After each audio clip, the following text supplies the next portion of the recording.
When I was in high school, my mom asked me to order a pizza for the family on a Friday night. I looked up the phone number in the phone book and promptly handed the phone to my older brother to place the call. I was too shy to talk to a stranger. Fast forward to college at the University of Illinois, my first time away from my small town. I spent the first several weeks crying in my dorm room, too homesick to partake in early freshman partying.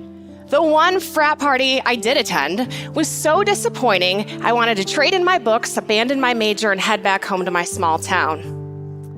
The confident behaviors I needed to pursue this dream were not yet available. And when I looked around at the confident students walking around me around campus, heads held high, pursuing a dream that they had set out to achieve, I wanted that kind of confidence too. But my behaviors did not align with these confident attitudes. Crying in my dorm room, shying away from social engagement, not showing up for class because I was worried others were smarter than me, these were not going to lead me to achieve my goal, so what I knew is that I needed to change. Research tells us that in order to get people to change, you need to not start with the attitudes, but with the behaviors associated with those attitudes. When people can see themselves behaving differently, they then begin to act differently. So the questions for me were, who am I?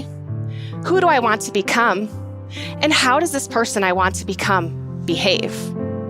The answers were that I wanted a successful career, one that meant something, allowed me to contribute. And for me, that was defined as a career as a sports executive. In order to achieve this goal, I needed to begin to act more confidently. And I did. Because 13 years later, I became the first female general manager of a AAA baseball team in nearly 20 years. Thank you. I also went on to host the Leadership is Female podcast, where I've interviewed over 90 female executives in sports, an industry that's over 80% male at management level and above. And time after time, these women have told me that the number one skill they've improved in order to earn their spot at the top of the sports industry is confidence. They, like me, did not possess this confidence necessary to increase their level in their career from the get-go. They had to work on the behaviors associated with this attitude in order to propel their career forward.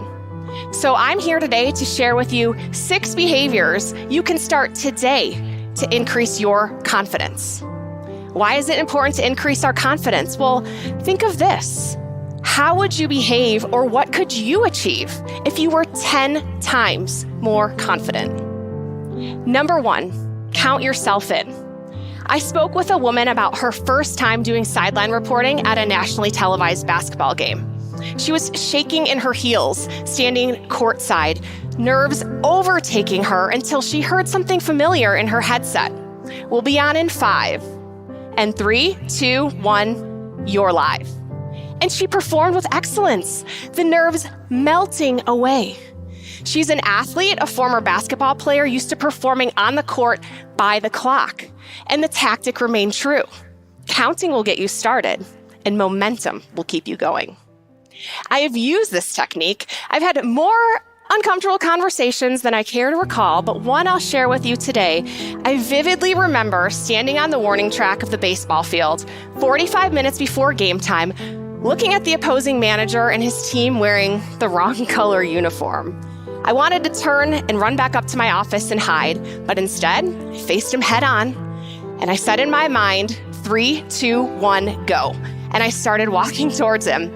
And when I arrived, we had a very uncomfortable conversation about his team wearing the wrong color uniform. Yes, I had asked these grown men to change their clothes. It was so awkward. But when I asked myself, who am I and how do I behave? The answer was that I'm a person who's not too shy to stand up for what I believe, what is right, and stand up to conflict. Counting got me started, and momentum kept me going.